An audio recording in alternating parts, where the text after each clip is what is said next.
the Overman Warrior Podcast.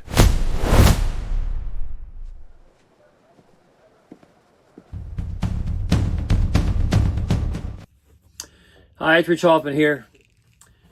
Jon Husted in Ohio, running for the Senate seat that he was appointed to by Governor DeWine. That was to fill the spot when J.D. Vance moved from the Senate to the vice president. There was an open seat. Of course, Bernie Moreno holds the other one. Bernie Moreno has been one of the great senators to, I think, ever come into the Senate. He's really good. I'm really proud of him. And he did the great monumental task of knocking off Sharrod Brown from his previous Senate seat. Bernie Moreno did. So now the J.D. Vance seat that Jon Husted was appointed to is up for grabs for another election here in 2026. And Husted has to defend that appointment by winning the election, and Sharrod Brown wants back in. So, again, Sharrod Brown is the face of progressive politics, Democrat embodiment of everything that's wrong with government in a lot of ways. But he wants back in to politics, and he wants to beat out Jon Husted for that seat. So where does it stand? And I get to talk a couple things about it. I feel real good about where Jon Husted is. Jon Husted added some, he's been good as an appointed senator. He was good as a lieutenant governor. And I feel like I name drop a lot on these things, but I get to meet a lot of people. And I do know Jon Husted a bit. I've met him quite a few times, actually. We share a lot of mutual friends. And I've been on conference calls with him during the heyday of COVID. And I know he was not quite happy to be wrapped up in Governor DeWine's policies, but he's lieutenant governor. He's back in the administration the way, you do when you're appointed and you're representing that administrator's point of view. That administration's point of view when Amy Acton was the health director driving everything over a cliff. And he had to be one of the three people to come out and give updates on COVID protocols every day. And it was a tough place for him to be because he's a pro-business guy. And I think for him personally, it was relieving to be appointed to something where he could shine individually. And that is the Senate seat and to cover the J.D. Vance seat. And he has come up with some great initiatives on preventing election fraud, voter ID measures that should be national, should be part of any federal election.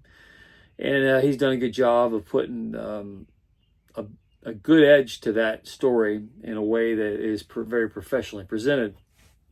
So he's done well in his short tenure there. And now he's running for a whole full term. And I think it's going to be great for him to get a full Senate term, and having him and Bernie Moreno as the senators in Ohio is quite an exciting idea. And having Sharrod Brown pushed out of politics forever would be even better.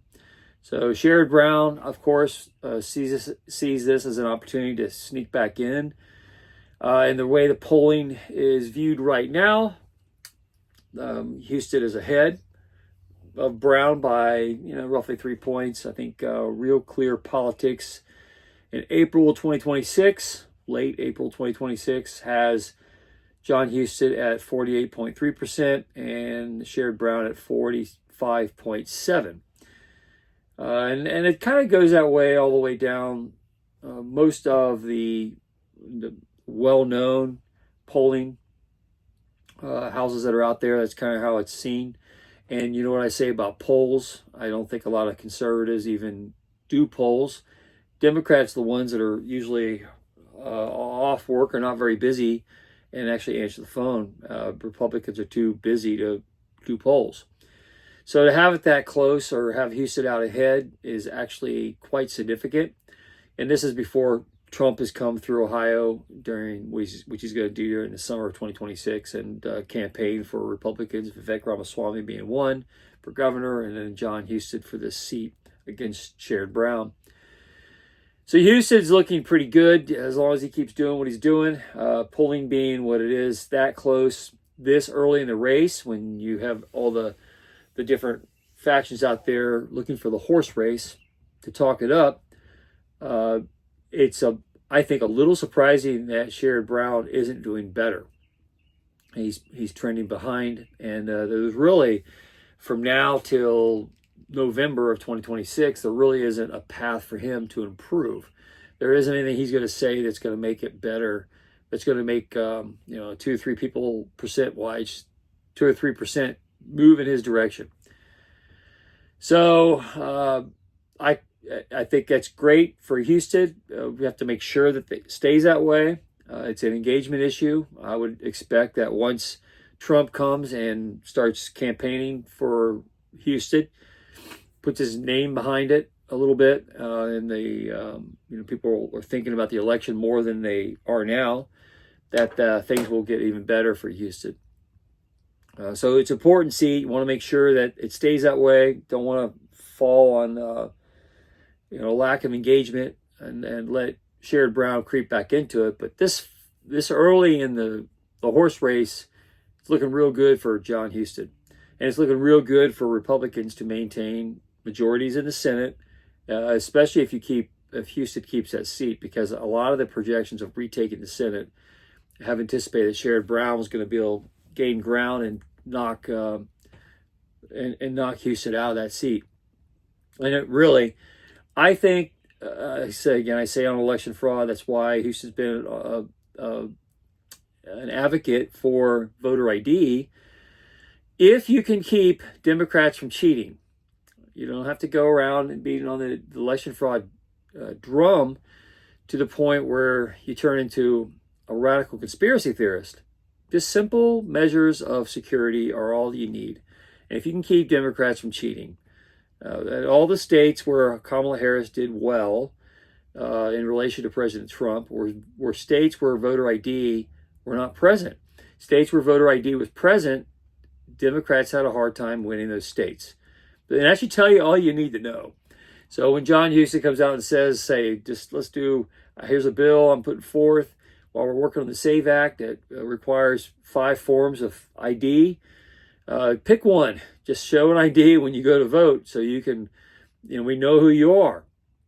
And Democrats are against that. And Sharrod Brown is really against it because he knows that when the real boots on the ground go to vote, that Democrats are going to have a hard time winning any seat if voter ID is a part of the story.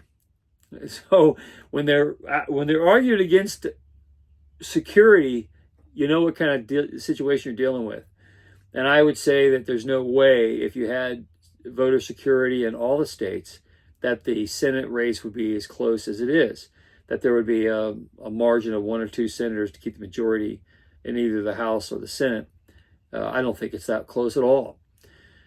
But under the rules as they are today, and knowing that there's states out there that are going to have loose election laws and there's going to be election fraud, and people who don't belong in these elections are going to get elected in these positions because of election fraud, likely election fraud, because of low voter security, then you do have a tight margin in the House and Senate. And Jon Husted's seat in Ohio is one of those that Democrats have been thinking that they could take because they think Sharrod Brown is a lot more popular than he really is, and that Ohio is more purple than they really thought. But they only thought that because Republicans didn't have their act together very well. They didn't have great voter engagement, and Trump has redefined the kind of union voters who might have voted for Democrats in the past are now voting Republican because of Trump. And those same union votes in the North, where Sharrod Brown dominated for decades, are now openly voting for whoever Trump picks. And that will be Vivek Ramaswamy, and that will be Jon Husted. And that's your difference really in your 3 to 4 point swing. Percentage swing that used to go the other way, Democrats would have that viability, and the Republicans were always on the outside. Now it's shifted, and you see that in the polling averages, and you see that certainly with Sharrod Brown It's just not. He's just not getting it. If you don't have it now, he's not going to get it later because he's not saying anything that he hasn't said for many decades, and people have caught on to it. And the people who voted for Trump and switched, 11-point margins or so in Ohio towards Trump from any Democrat like Kamala or Joe Biden or even Barack Obama in the past, they're voting for Trump, and they're voting for whoever Trump wants to be, and on the ticket. And that in this case is Jon Husted. And then knowing, and the reason I say that I've met him and known him is because I know him well enough to know that when it came to any relationship he had on the DeWine administration with shared space with Amy Acton, because people say, well, how can you say Amy Acton is a lockdown lady and a detriment to all government when Jon Husted was in the same administration with her?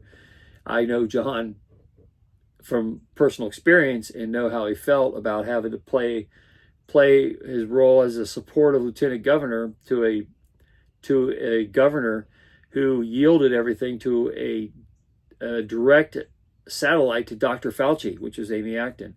And it was Amy Acton policies that led the administration and gave DeWine a bad direction to pick from. And DeWine let himself be suckered by a very liberal young lady he put on his staff that was a mistake.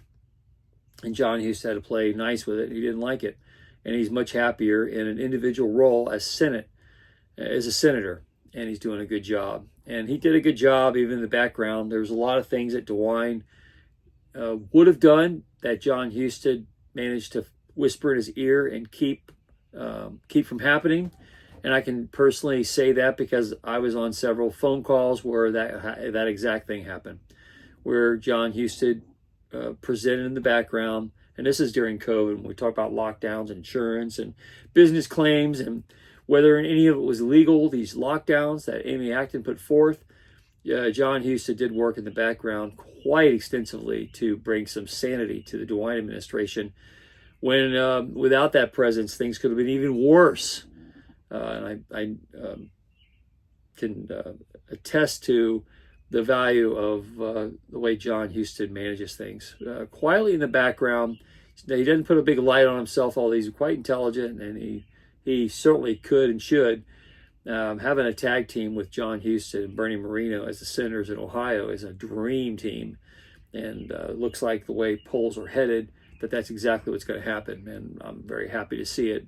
Very happy to see Jon Husted doing well this early in the game. And I expect him to win. But don't take it for granted. Go out and get your yard signs. Make sure to help him out. Make sure people know. Make sure the voter engagement's high. Don't take it for granted that Sharrod Brown's just going to fall off the rocker and not finish across the finish line. He's old. He's an old political. Very knowledgeable about how to win in politics, but his scam is something people were rebelling against, and it's going to hurt him. And he doesn't have anything new to present. But that doesn't mean that you let off the thrusters. Definitely push it all that you can, and make sure Jon Husted gets over the finish line, and that we have two good Republican senators in Ohio representing us in ways that we truly deserve.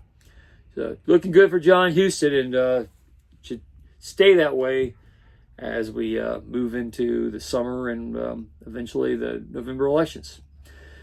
It's good news. Anyway, Twitch Hoffman here. Share, subscribe, make tomorrow a better day. If you haven't read my book, The Gunfighter's Guide to Business, I think you'll love it. Anyway, have a good day, and see you later.